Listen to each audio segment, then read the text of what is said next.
Y la polisomnografía, pues es que no refleja una rutina diaria normal ni la exposición a la luz. Es importante destacar que la actigrafía validada frente a la polisomnografía en estudios en poblaciones adultas tiene una tasa de concordancia entre el 21 y entre el 91, perdón, y el 93%. Sin embargo, hay que saber pues, que no sustituye a la polisomnografía para el registro de sueño, de las fases del sueño o en otros trastornos del sueño, especialmente en trastornos relacionados a la respiración. Entonces, ¿cuándo pedimos este estudio? Entonces, en insomnio, en pacientes quienes en consulta médica nos dicen que tienen dificultad para conciliar el sueño o que tienen un sueño fragmentado o en aquellos que sospechamos una alteración en la percepción del sueño. También lo solicitamos en alteraciones del ritmo circadiano. La determinación de patrones de actividad circadiana está bien demostrada con la actigrafía. De hecho, podría ser uno de los estudios de elección para este tipo de alteraciones. Con este estudio podemos evaluar retrasos de fase del sueño, adelantos de fase del sueño o trastornos del sueño en trabajadores por turnos. Aunque no es el estudio de elección, pues nos sirve en somnolencia o en hipersomnia diurna, porque con este estudio podemos confirmar esos largos periodos de reposo, confirmar siestas involuntarias o patrones de sueño inestables. ¿En qué otras condiciones o situaciones lo podemos utilizar? Entonces lo utilizamos para realizar seguimiento a tratamientos instaurados, como la terapia cognitivo-conductual, que ahorita más adelante la doctora Lina les va a hablar, o en tratamientos farmacológicos. También lo podemos utilizar en adultos mayores, en donde el traslado a una unidad de sueño puede ser difícil, no lo toleran, o en pacientes que tienen afectaciones cerebrales, en donde detectar el sueño electroencefalográficamente puede ser difícil. Y también podría ser útil en el trastorno comportamental del sueño REM, donde podríamos evaluar durante varios días pues esos movimientos bruscos que se producen en el trastorno comportamental, esa fragmentación del sueño.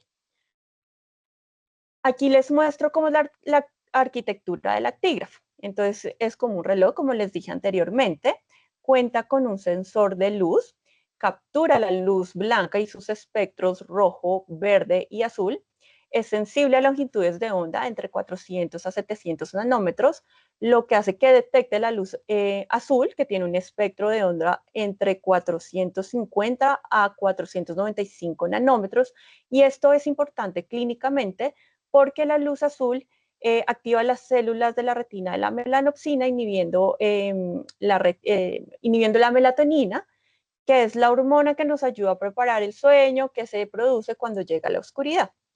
Cuenta con un acelerómetro, como les dije, de 3 ejes. Algunos tienen unos marcadores de eventos que el paciente puede presionar cuando en situaciones específicas, por ejemplo, cuando se va a acostar, cuando se despierta al baño, en diferentes situaciones, y un sensor de temperatura periférica. Ayuda a caracterizar mejor el periodo de sueño, complementándolo en el patrón de reposo. Entonces, este estudio va más allá del movimiento. Estos dispositivos cruzan variables para entender la verdadera hora del cuerpo. Entonces, como les dije, sensa la actividad motora con los microacelerómetros que traducen esos movimientos en recuentos digitales de alta frecuencia. La temperatura periférica, entonces el cuerpo se enfría ligeramente cuando se prepara para dormir y el sensor detecta esta curva térmica. La posición corporal, el dispositivo detecta cuando uno se acuesta, se levanta, identificando esos periodos de reposo.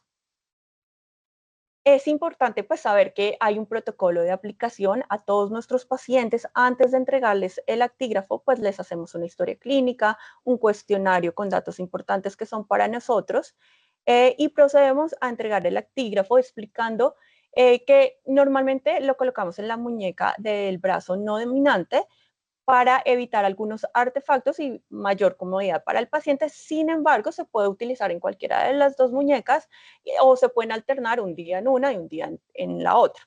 La constancia es importante. Lo ideal es utilizarlo las 24 horas. Normalmente hacemos el estudio en 7 días, se puede extender hasta 14 días, sin embargo, por la disponibilidad de los actígrafos lo hacemos en 7 días. Lo ideal es que no sean menos de 5.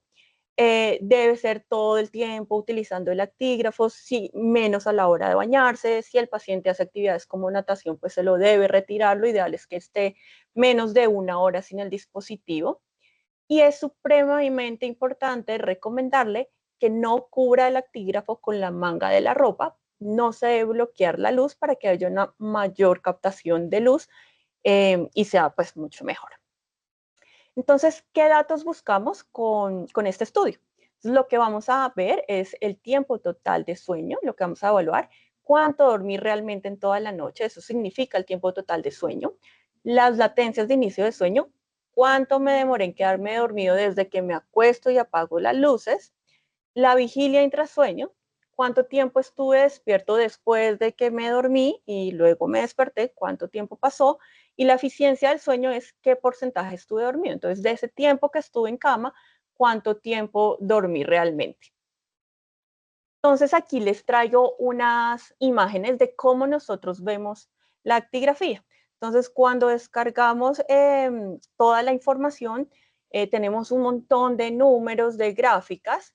Aquí les traje principalmente esta, que es como un resumen de esos 7 días, en donde vemos un mínimo y un máximo y un promedio del tiempo de la hora de irse a cama, el tiempo en que se despertó, cuántas horas durmió, cuánto tiempo estuvo en su cama, cuánto fue la latencia del sueño, la eficiencia, todos esos datos que les acabo de mencionar, la vemos en esta tablita. Entonces, por ejemplo, en este paciente. Este paciente se fue a la cama, se acostó en promedio a las 3 de la mañana y 9 minutos. Se despertó sobre las 10 de la mañana. En cama estuvo 6 horas y 53 minutos, de los cuales durmió 5 horas y 57 minutos. La latencia del sueño fue corta, es decir, a los 3 minutos se quedó dormido, con una buena eficiencia del sueño, el 87%. Estos datos los sacamos también de los datos que utilizamos en la polisomnografía. Lo ideal es que la eficiencia de sueño sea mayor al 85%. Estuvo despierto 51 minutos después de haberse despertado y nos muestra los micro despertares o los despertares durante la noche, en este caso 17. Y en estas otras gráficas ya vemos muchos colores, mucha información. Esto va día por día, desde el miércoles, jueves, viernes, etcétera. Entonces aquí estas lineecitas de muchos colores nos muestra la exposición a la luz, el movimiento, la temperatura corporal, la temperatura del ambiente, y esta franjita azulita clara que vemos acá es el tiempo en donde está en reposo el paciente, donde asumimos que está durmiendo. Entonces, por ejemplo, acá el miércoles podemos darnos cuenta que este paciente se acostó más o menos sobre la 1:30 quizás de la mañana, despertándose sobre las 10. Vemos acá el siguiente día que ya se acostó más allá de las 3 de la mañana, despertándose sobre el mediodía. Ahí quizás no lo podemos ver tan claro, pero hay unas franjas más delgaditas, como unas verdecitas, que nos muestran ese movimiento, quizás esa fragmentación del sueño. Y así vemos día por día. Entonces, con esto, más una buena historia clínica, los síntomas del paciente, podemos ir haciendo diagnósticos. Por ejemplo, podríamos ver quizás que este paciente tiene una fase retrasada del sueño, se acuesta más tarde de lo habitual y de esta misma manera se despierta un poco más tarde.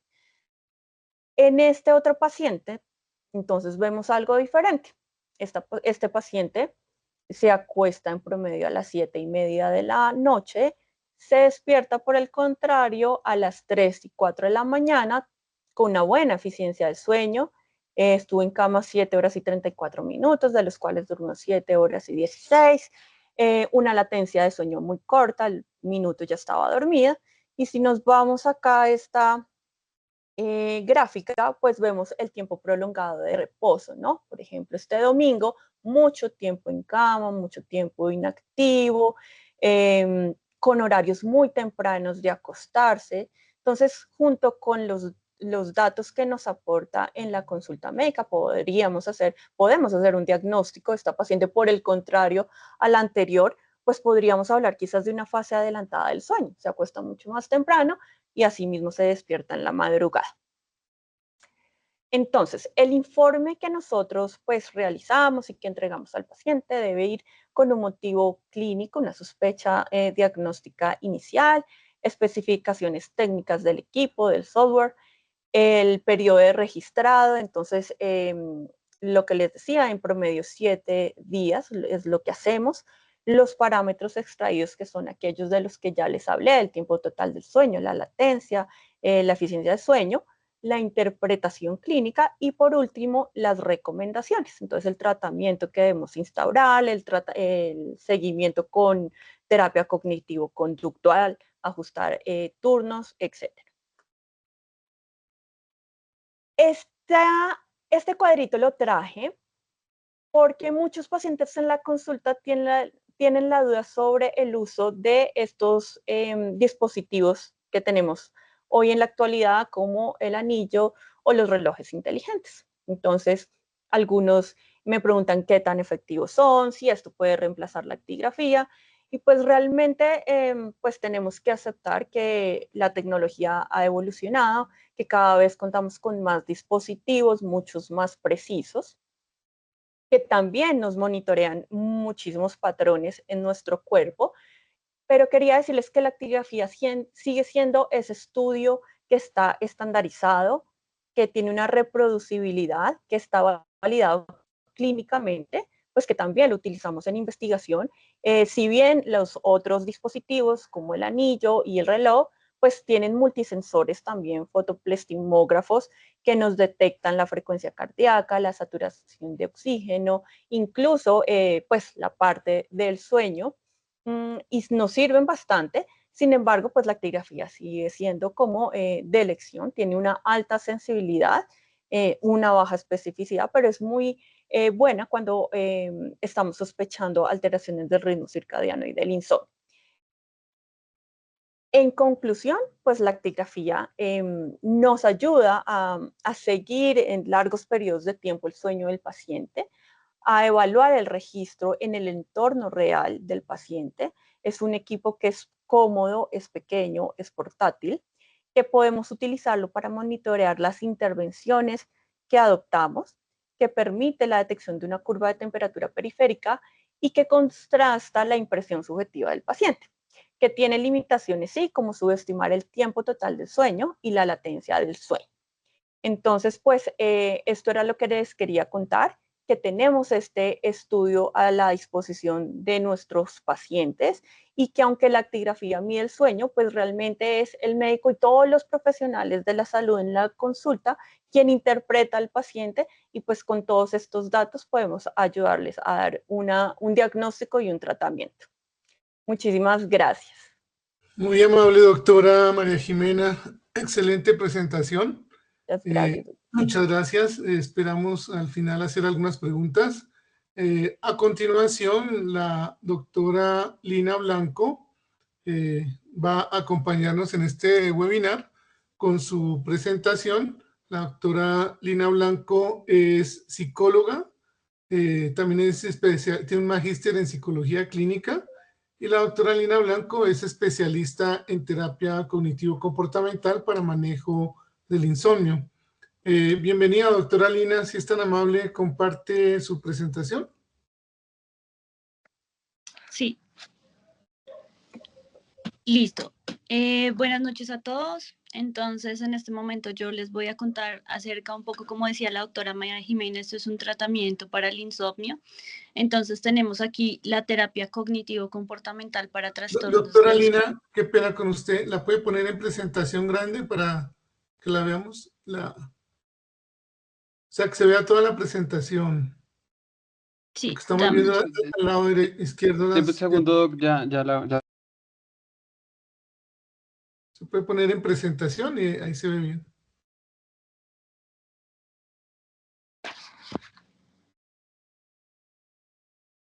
Eso, perfecto.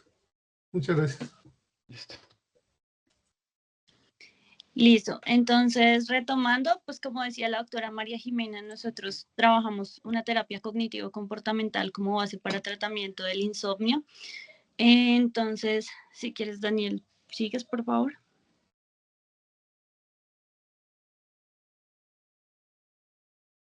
Entonces, pues aquí un poco el programa de qué se trata la terapia cognitivo-comportamental. Usualmente es una terapia para insomnio crónico. Es una terapia que está avalada más o menos entre 8 y 10 sesiones. Dentro de la fundación la manejamos con 6 sesiones. ¿Qué busca la terapia? Abordar como esos factores externos que afectan en la calidad de vida de los pacientes, ¿sí? Entonces, indicando como algunos factores de insomnio externos que pueden estar afectando a nuestros pacientes cuando pues carecen o les falta el sueño. Entonces, esta terapia nos permite abordar factores comportamentales, emocionales e inclusive ambientales dentro del proceso del sueño. Entonces, aquí vamos a revisar como los componentes que tiene esta terapia, donde abordamos diferentes aspectos. Iniciamos con una pequeña psicoeducación, que en este caso pues está basada en que entendamos que el sueño es todo un proceso que le aporta vitalidad al cuerpo, ¿sí? Es un proceso que se va construyendo, que se va manejando, pero pues se ve afectado por muchos aspectos. Entre tanto, lo que hacemos acá en esta psicoeducación es aportar mucho a esta higiene de sueño. Aquí es importante resaltar que la terapia cognitivo-comportamental no es higiene de sueño. Esto es un pedacito de todo lo que quiere decir terapia cognitivo-comportamental para el sueño, pero es una de las bases. Esto es lo mínimo que todos deberíamos tener dentro del proceso de sueño. Tengamos una buena o mala calidad de sueño, todos deberíamos manejar un espacio de como higiene de sueño, así como tenemos hábitos alimenticios, así como tenemos hábitos pues de ejercicio y demás cosas, debemos empezar a trabajar y debemos empezar a revisar nuestros hábitos de higiene de sueño. Aquí hay algunas recomendaciones generales que nos permiten como identificar qué es la higiene de sueño. Hacemos un control de algunas variables dentro del espacio en el que nosotros mantenemos nuestro sueño. Entonces, como mantener horarios para ir a dormir, cómo estructurar y organizar un espacio adecuado para dormir, la habitación que esté oscura, no tenga ruidos, que maneje o estructure un espacio cómodo donde el paciente se sienta como valga la redundancia, dentro del espacio de sueño. Aquí es importante revisar que todos nuestros pacientes son diferentes. Para cada paciente hay diferentes situaciones dentro del espacio de la higiene de sueño. No podemos generalizar y es importante que generemos como una ideografía con cada uno de nuestros pacientes. También pues debemos revisar el consumo acá de sustancias como café, chocolate, bebidas oscuras después de cierta hora en el día. Yo lo sugiero usualmente dentro de la consulta después de las 4 de la tarde. Regular el consumo de tinto, por ejemplo, que pues nosotros somos pues un país cafetero donde todo el tiempo estamos tomando tinto, en la esquina huele a tinto y nuestros pacientes son consumidores de tinto, entonces pues acá debemos recomendarles que como estimulante debemos controlar esta parte. Y entre otras, pues recomendaciones que se irán ajustando de acuerdo a cada circunstancia con nuestros pacientes. Sigue, Daniel. Este punto es importante, el control de estímulos. Aquí pues se hace la revisión de cada uno de nuestros pacientes y pues en nuestra época actual es importante revisar y estructurar el uso, por ejemplo, de los celulares. Se recomienda 2 horas antes empezar a manejar o a restringir el uso del celular, dado que el celular pues dimensiona una luz azul que hace que pues mi cuerpo produzca más cortisol. Recordemos que en la noche hay un balance entre el cortisol y la melatonina. Debemos reducir la producción de cortisol y aumentar la producción de melatonina. ¿Qué son estas dos sustancias? El cortisol es una de las hormonas que nos mantiene más activas durante el día, popularmente se conoce como la hormona del estrés, y la melatonina es la hormona que nos induce al sueño. Entonces, pues esto debe mantenerse equilibrado, por eso tenemos un control de estímulos. También es importante que entendamos que tenemos que tener aquí una restricción de tiempo en cama, ¿sí? Manejar espacios entre 6 y 8 horas en los que vamos a estar en la cama. ¿Por qué? Porque tenemos que mostrarle a nuestro cerebro y a que éste empiece a hacer una asociación dentro del espacio que yo estoy durante la cama.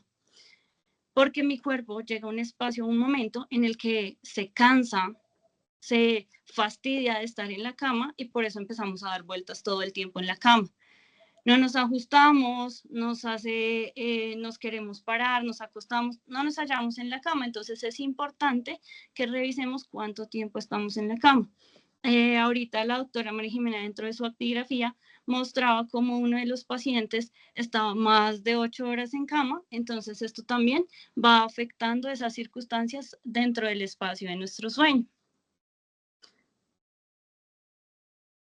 Sigue, Daniel, por favor. Entonces, como les decía, dentro de ese espacio de restricción de tiempo en cama, es importante reconocer 3 puntos importantes. Si el paciente se acuesta a dormir y ya no se levanta. ¿Por qué? Porque el sueño es importante, a menos de que haya una emergencia. Entonces, vamos a empezar a trabajar y vamos a empezar a revisar que no, es que me levanté porque me faltó hacer el pendiente, porque me faltó, entonces voy y saco la llave, voy y hago el pago. No, es importante demostrarle al paciente que necesita que una vez inicie el sueño, ya no se levanta de la cama. En el día es importante que no se use la cama, que me voy a ver una película, que llego del trabajo a descansar, que es domingo y me quedo hasta mediodía en la cama. No, estamos buscando que el cerebro haga una asociación con la cama como único elemento para dormir. ¿De acuerdo? Siguiente, Daniel.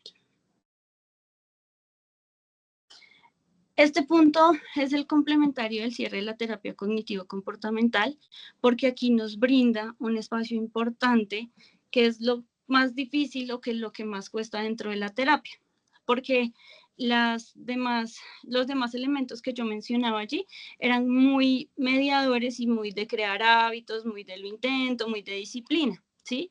Entonces es un poco más tangible y un poco más fácil irlo mediando, porque a la medida que va pasando el tiempo te acostumbras a hacer cambios. Pero pues hay aquí algunos elementos importantes que debemos empezar a trabajar. Inicialmente necesitamos que cuando yo me acueste bajen las tensiones. Debo preparar mi cuerpo para ir a dormir. Entonces aquí hay 2 elementos importantes dentro de esta regulación de activación. Inicialmente las técnicas de relajación y respiración. Dentro del programa que nosotros manejamos 2 ejercicios que son guiados y estructurados para que el paciente tenga una desactivación de los músculos, tensión y distensión muscular, que ayuda a que el paciente cuando entre a cama esté un poco más listo y presto para dormir. La respiración diafragmática ayuda a que se regule la oxigenación del cuerpo para que cuando el paciente esté en cama, pues sus tensiones disminuyan. Esta es la parte física que se regula acá. Pero ahora viene la parte mental. Preocupaciones, pensamientos negativos, pensamientos intrusivos que generan pues los pendientes, el día a día. Como les decía al inicio, la terapia cognitivo-comportamental lo que busca es preparar al paciente para que llegue a dormir y tenga una buena disposición de sueño, mejorando su calidad de sueño y transversalmente su calidad de vida. Dentro de las técnicas de intervención cognitiva, que cognitiva hace referencia a todos esos pensamientos intrusivos de cada uno de nuestros pacientes, pues hay diferentes técnicas que se manejan allí. Pues hay algunos elementos que les sirve como escribir sus preocupaciones, escribir sus pendientes, tener unas listas de chequeo, empezar a revisar como esas cosas que son importantes, prioridades sobre esta estructura. También tenemos como el tiempo de preocupación, les ofrecemos un espacio en el que, bueno, tienes esta preocupación, vas a dedicarle 10, 20 minutos a preocuparte por esto, luego vas a decidir que ya es un momento práctico para preocuparte y vamos a empezar a estructurar otro tipo de pensamiento. Hay técnicas como se conocen como mindfulness. Es una técnica que te permite estar en el momento presente a través de diferentes técnicas. Hay una que se conoce como mindfulness informal, donde pues somos conscientes de las cosas que hacemos. Dentro del programa que manejamos dentro de la fundación, yo les recomiendo en algunas situaciones, por ejemplo, cuando te bañes, identifica qué huele tu jabón, qué textura tiene. Eso hace que las acciones empiecen a estar en el momento presente, ayudando a regular muchas de las acciones que yo hago y dispersando un poco la mente para que cuando yo me acueste no esté con un montón de pensamientos dentro, ¿sí? También utilizamos muchas paradojas. Por ejemplo, yo utilizo una que se conoce como la gallina y los huevos. Si tengo una gallina que pone muchos huevos, yo empiezo a recogerlos, pero si los pongo todos en una misma canasta, pues esos huevos se van a romper, se van a dañar, no me van a servir. Lo mismo pasa con mis pensamientos. Si yo todos los pongo y los ataco al mismo tiempo, ¿qué va a suceder? Pues no voy a dar pie con bola con mis pensamientos. Entonces, ¿qué debo empezar a hacer? Distribuir los huevos en diferentes canastas e irlos atendiendo uno a uno para empezar a trabajar con cada una de mis canastas. Pero entonces allí es una cosa a la vez, un día a la vez. Entonces, si se dan cuenta, cuando hablamos de preocupaciones o pensamientos negativos e intrusivos, no es tan fácil, nos cuesta un poco. Entonces, al igual que la higiene de sueño, es un tema muy ideográfico, es un tema muy personal de cada una de las personas. Cada uno tiene sus problemáticas, cada uno tiene su estilo de vida. Aquí nos encontramos con diferentes pacientes, por ejemplo, las personas que trabajan en enfermería, en vigilancia, que ese círculo circadiano que mencionaba la doctora Jimena, se ve afectado porque el reloj o el reloj biológico se altera, se ve alterado, los patrones de sueño se ven alterados por esa deficiencia de que estoy trabajando de noche y estoy aquí en el día. Entonces, la terapia permite como adaptar y reorganizar toda esa información e irnos ajustando a la necesidad de cada paciente para que mejore sus hábitos de sueño, para que empiece a adaptarse y ajustar cada una de las disposiciones con el sueño. Creo que ya terminamos ahí. Entonces, pues es importante que entendamos que la terapia cognitivo-comportamental ha tenido una gran acogida. Una vez la hacemos particular para cada una de las personas, es muy funcional, hemos tenido excelentes resultados con cada uno de los pacientes, porque pues si se dan cuenta aborda muchos aspectos de la vida en general, ayudando a crear hábitos de vida saludable, hábitos de sueño, y pues logramos transversalmente infundir algo tan importante como es el sueño.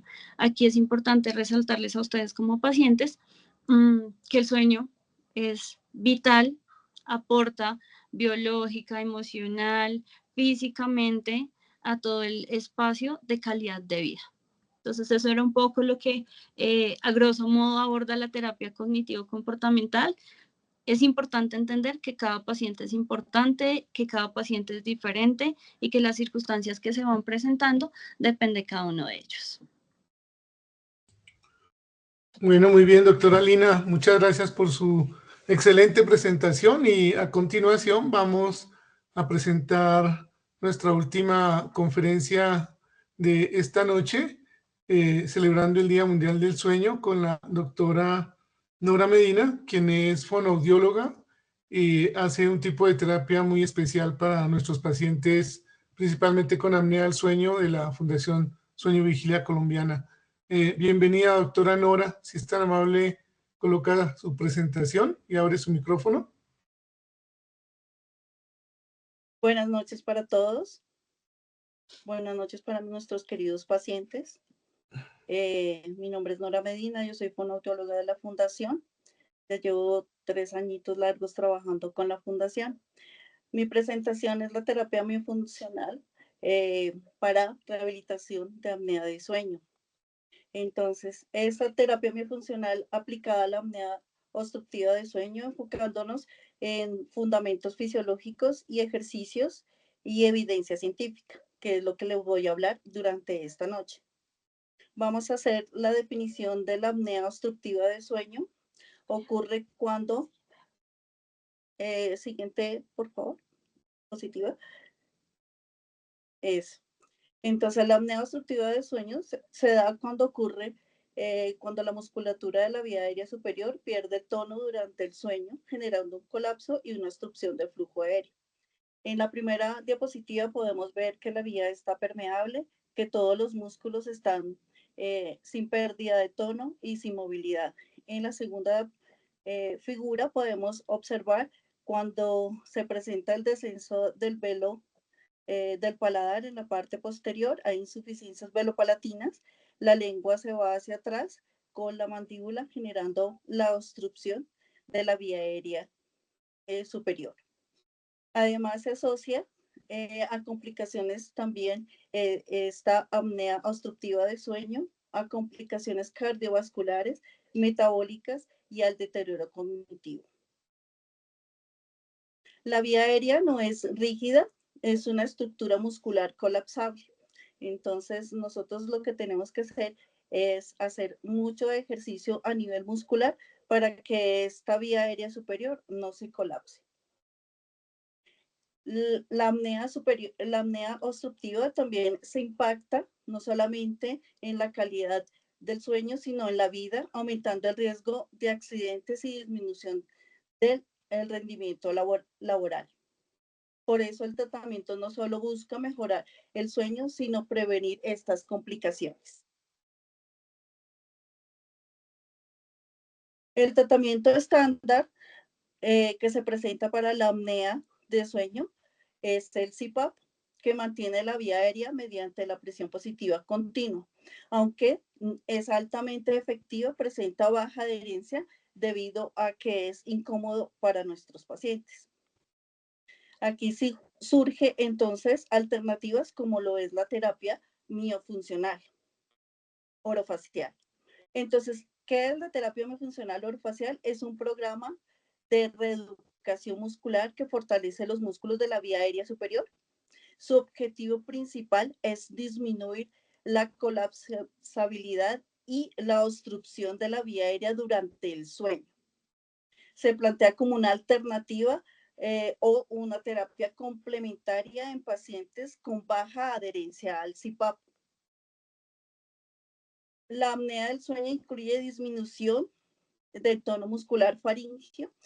Entonces, por eso la terapia miofuncional actúa aumentando la fuerza y la resistencia de estos músculos, reduciendo dicho colapso. Se ha demostrado que mejora la función notable de la lengua y la faringe, estructuras clave en esta obstrucción. Para hacer los ejercicios, nosotros tenemos dos tipos de ejercicio. Son ejercicios de tipo isotónico e isométrico. Los isométricos son contracciones sostenidas para desarrollar la fuerza y la resistencia en los músculos.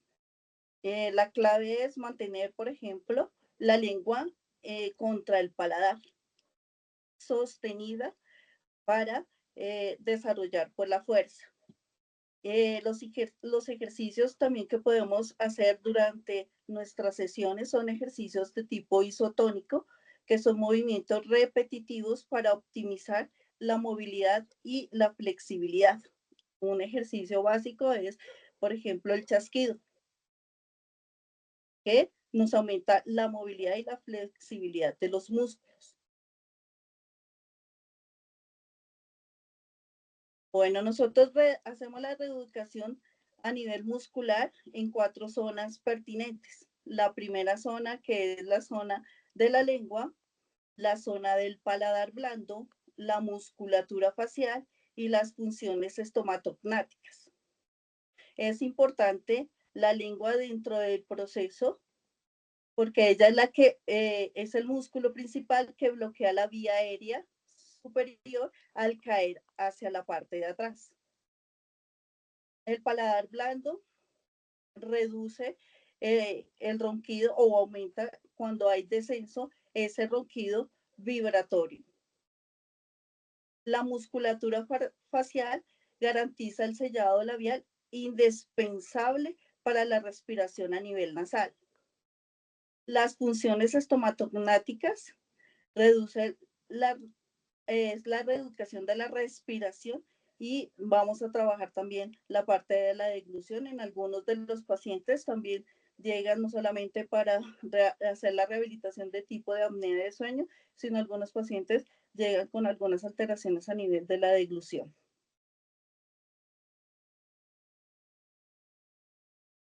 El tratamiento es enfocado hacia estas 4 áreas, especialmente lengua, paladar, musculatura facial y las funciones estomatognáticas, como lo dije. Todos participan para mantener la vía aérea superior.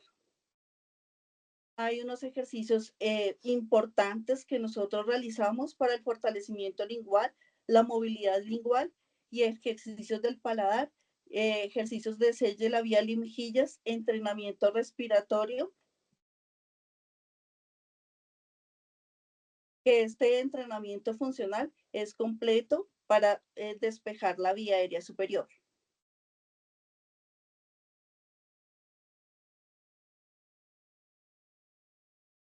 Bueno, es importante el entrenamiento completo de los ejercicios. El programa depende del 90% de la ayuda del paciente y la constancia del paciente. Esta terapia se debe realizar 20 minutos diarios durante las 4 semanas con supervisión de un profesional. Esto es importante para que se den y se presenten los cambios que se requieren a nivel del músculo, dependiendo también del tiempo y la neuroplasticidad.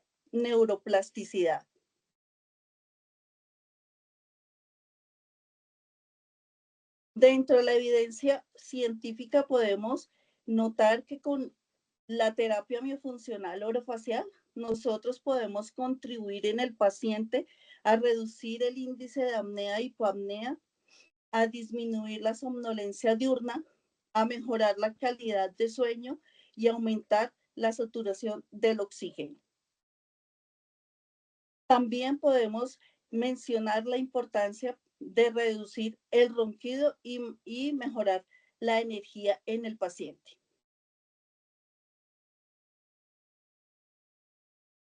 Sin embargo, podemos deducir que la terapia miofuncional es importante para nuestros pacientes, pero pues no es superior a la terapia PAP, al manejo del CPAP. Es una terapia complementaria que nos ayuda a mejorar el uso y a reducir los eventos respiratorios. Cabiendo notar que el CPAP sigue siendo pues la terapia más efectiva para reducir los eventos respiratorios. La terapia bifuncional es una terapia combinada y complementaria con el CPAP, mejorando la adherencia y el aumento y el tiempo al uso del dispositivo. Esto es clave y de manera importante para el tratamiento de nuestros pacientes. La terapia miofuncional es una terapia muy segura. En el momento no se han reportado efectos adversos o graves con la realización de nuestros ejercicios.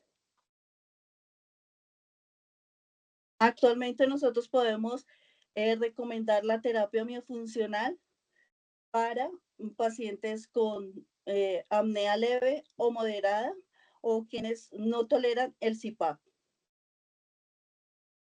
La terapia bifuncional es una estrategia prometedora porque no es invasiva como lo es el CPAP.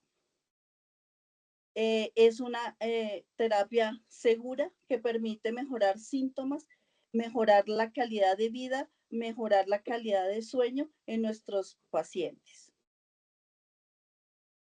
En conclusión, la vía aérea también es un músculo y como cualquier músculo puede entrenarse para mejorar su función. Por eso es favorable realizar nuestros ejercicios para mejorar y despejar nuestra vía aérea superior.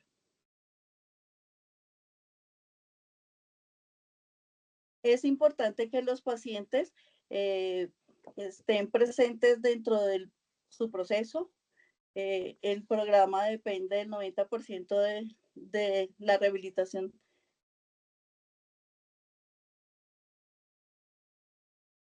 Eso sería todo. Bueno, muchas gracias, doctora Nora Medina, por su interesante presentación. Le agradecemos mucho. Y bueno, a continuación tengo algunas preguntas que nos han llegado y queremos hacérselas inicialmente a la doctora María Jimena Chaparro. Una pregunta dice, ¿la actigrafía es útil en pacientes que no duermen y tienen apnea del sueño? Bueno, hay que aclarar que como les dije en la charla, la actigrafía no es un estudio para diagnosticar apnea del sueño, pero en aquellos pacientes que tienen apnea del sueño ya diagnosticada, que están en su tratamiento con su terapia de presión positiva y que no pueden dormir, la actigrafía es bastante útil porque hay que recordar que son dos trastornos de sueño diferentes, la apnea del sueño, el insomnio y pues muchas veces son comorbilidad, coexisten las dos, muchos pacientes con apnea tienen insomnio. Entonces, claro que es útil porque vamos a evaluar pues todo lo que, de lo que ya hablamos, ¿no? El tiempo de la eficiencia del sueño, el tiempo total del sueño y cómo este está afectando también en el tratamiento de la apnea. Entonces, sí es bastante útil. Bueno, muchas gracias. Otra pregunta para la doctora Lina Blanco. Dice, los pacientes preguntan habitualmente si el tratamiento que usted hace de terapia cognitiva comportamental evita que el paciente tenga que tomar alguna medicación para dormir. Bueno, como explicaba dentro de la oratoria, pues damos cuenta que el proceso nos ayuda a generar cambios, a crear hábitos, pero pues debemos evaluar la severidad del insomnio, porque pues si bien el tratamiento es muy efectivo, pues también debemos revisar en qué grado está el insomnio, porque la medicación ayuda a regular y a modular como este balance que yo les contaba a nivel hormonal y biológico del sueño. Puede que dentro del proceso de terapia cognitivo-comportamental vaya habiendo un avance con el sueño, pero pues esto ya entrará a ser evaluado directamente por el médico tratante y regulado, porque no se puede hacer un retiro de la medicación de inmediato, porque pues esto puede tener un efecto rebote dentro del tratamiento que se está llevando a cabo. Que si suple la medicación, no podemos dejar al paciente sin dormir. El sueño es demasiado importante en la calidad de vida, entonces debemos como regular las dos partes. Se puede entrar a evaluar el retiro total del medicamento, pero repito, esto va como a la par con el médico y se hará de manera paulatina y organizada. No es Muchas que gracias. quitamos el medicamento como tal. Vale, doctor. Ok, muchas gracias. Una pregunta para la doctora Nora. Dice, ¿la terapia miofuncional es por cuánto tiempo, doctora?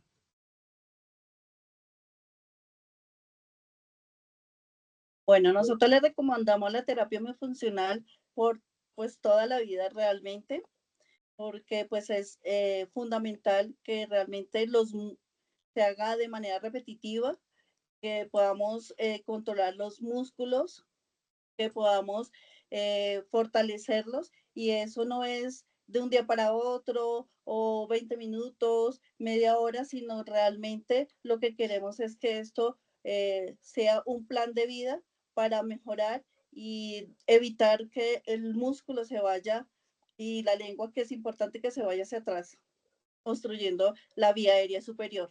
Entonces yo pienso que es durante todo el tiempo.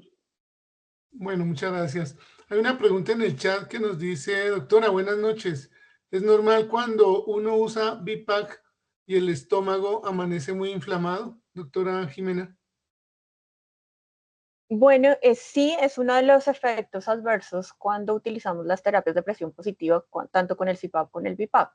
Entonces, esto puede estar relacionado a la presión de aire que maneja el paciente. Sin embargo, hay pacientes que con bajas presiones presentan este tipo de síntomas. Entonces, sí puede ser un efecto adverso. Es importante consultarlo pues, en las consultas de control porque se puede manejar, se evalúa posiciones, se evalúa uso de algunos dispositivos como mentonera. Muchos pacientes, aún con el CPAP, pues, tienen apertura oral. Entonces podemos corregirlo con el uso de las mentoneras. Podemos evaluar la posibilidad de disminuir la presión que está utilizando para mejorar estos síntomas. Bueno, muy bien. Otra pregunta para la doctora Lina Blanco. Si la terapia cognitivo-comportamental sirve también para otros trastornos como ansiedad y depresión. Bien, la terapia aborda como algunos aspectos emocionales, que era como esta reestructuración cognitiva que se trabaja, pero esto es como un abrebocas a lo que ya vendrían siendo sintomatología de depresión, ansiedad. Lo que hace la terapia es como regular un poco esta parte emocional, pero pues ya si la sintomatología psicológica está siendo más marcada, lo que se hace es evaluar dentro de la terapia si hay algún aspecto ya muy marcado que está induciendo a términos ansiosos o a términos depresivos, y lo que se hace es ya remitir a una terapia ya más profunda, enfocada en aquella problemática que esté rebotando el paciente, que transversalmente se convierte muy cíclica. Si tienes procesos ansiosos o depresivos, pues transversalmente se va a ver afectados los patrones de sueño. Entonces lo que se hace es ya como dar algunos indicios para que se trabaje desde la psicoterapia individual, puntualmente y específicamente en el aspecto que se está trabajando. Muy Pero bien, doctora, muchas gracias. no es como terapia para estos aspectos, es un complemento a. Perfecto. Una última pregunta para la doctora Nora Medina. Dice, ¿por qué la lengua es tan importante en la apnea del sueño?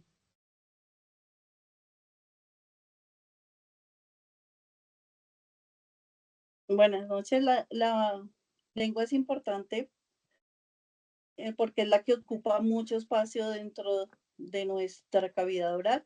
Entonces tenemos que mejorar su movilidad, la fuerza, evitando pues la obstrucción que genera eh, dentro de la apnea, porque es Muy la bien. principal estructura y ella es la que tiende a desplazarse hacia la parte de atrás. Bueno, muy Durante bien, el sueño. doctora Nora, muchas gracias. Qué pena la interrumpí. Hay una última pregunta para la doctora María Jimena Chaparro, que dice, ¿la actigrafía sirve en pacientes que trabajan haciendo turnos? Claro que sí, de hecho es una de las indicaciones de la actigrafía. Los trabajadores por turnos pues suelen tener alteraciones del ciclo circadiano con horarios irregulares, variabilidad en sus actividades, en su reposo. Entonces, da la facilidad y pues que este estudio, como les explicaba, lo podemos hacer por varias noches y llevar un registro durante varios días de los patrones de sueño. Es bien importante en este tipo de trastornos o de personas que varían en su ciclo circadiano. Entonces sí está indicada. Bueno, finalmente quiero que recuerden que la persona que duerme bien vive mejor. Quiero que cada una de ustedes, doctora, se despida dando un mensaje para nuestros pacientes y finalizaríamos este webinar. Si quiere, comenzamos con la doctora Lina Blanco, por favor. No la escuchamos, doc. Ay, lo siento. Antes de dar como alguna acotación a lo que acabas de pedir, doctor, quisiera agregar a lo que decía la doctora María Jimena de la importancia de la actigrafía. Pues para mi proceso dentro de la terapia cognitivo-comportamental hace parte de ese proceso de evaluación que hacemos a los pacientes. Entonces la información que nos arroja ayuda mucho como a guiar y a revisar hacia dónde darle curso al tratamiento. Entonces es muy útil cuando llegan a mi terapia y pues ya tienen, por ejemplo, una actigrafía, porque allí también visualizamos, aparte de que pues se hace un proceso de evaluación, pues hacemos un registro de sueño que pues se comparte con la actigrafía y pues ayuda al tratamiento. Y respecto a ese mensaje, que entiendan que el sueño es muy importante. El sueño brinda calidad de vida. Cuando nosotros no dormimos bien, afectamos, nos ponemos irritables, nos desconcentramos, inclusive hasta se nos bajan las defensas. Entonces, literalmente y coloquialmente, como se habla, como dicen las abuelitas, el sueño es media vida. Es importante que le empecemos a dar la relevancia a este de manera muy afectiva, como encontrando ese sueño en esas cosas importantes como comer, ir al gimnasio, o sea, darle la relevancia al sueño que este merece. Eso sería todo, doctor. Bueno, muchas gracias, doctora Lina Blanco. Doctora Nora Medina, si usted es tan amable, un mensaje para nuestros pacientes. Bueno, la clave del éxito no está en la intensidad de un solo día, sino en la repetición constante y diaria, ¿sí? Entonces, tenemos que seguir, practicar, no dejar las cosas solo para un momento, sino para siempre. Esta terapia funcional no es de un día y es de vez en cuando, sino que es para toda nuestra vida, para mejorar pues, nuestra calidad de vida, nuestra calidad de sueño, para mejorar y tener un buen rendimiento a nivel laboral y en cualquier contexto de la vida. Bueno, muy bien, doctora, muchas gracias. Y bueno, doctora María Jimena, por favor, su mensaje. Bueno, primero que todo, quiero darle las gracias a usted, doctor, por esta invitación, a los pacientes, a las personas que nos escuchan, pues por estar en esta charla, que me parece que siempre es importante todos estos temas variados. A la doctora Lina y a la doctora Nora también.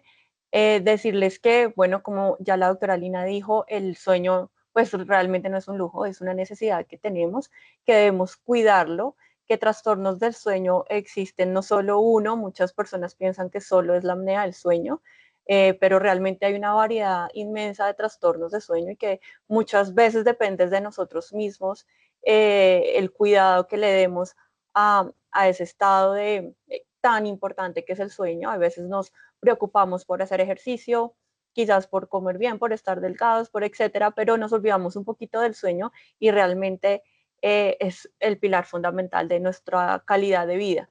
Entonces, invitarlos a que lo cuiden, que tengan en cuenta todas estas recomendaciones que les hemos dado, todo lo que nos habló la doctora Lina, que hacen su terapia, también que sepan que hay estudios adicionales a la polisomnografía que podemos utilizar. Y bueno, realmente era eso. Muchísimas gracias. Bueno, finalmente creo que tenemos un cuarto invitado en la cámara de la doctora Nora Medina y realmente los gatos son muy activos porque tienen un sueño muy parecido al de los seres humanos y además duermen bastante bien y eso hace que tengan una muy buena calidad de vida y pocos se enfermen. Les agradezco, doctora Lina, doctora Nora, doctora Jimena. Muchas gracias por su presentación y hasta una próxima oportunidad. Una feliz noche para Gracias, todos. doctor. Feliz Hasta noche. luego. Hasta luego. Gracias. Que les vaya muy bien. Feliz noche. Gracias. Hasta luego, Hasta gracias a todos, luego. muchas gracias. Gracias, Hasta Daniel. luego. Hasta Hasta luego. luego, un gusto. Hasta luego.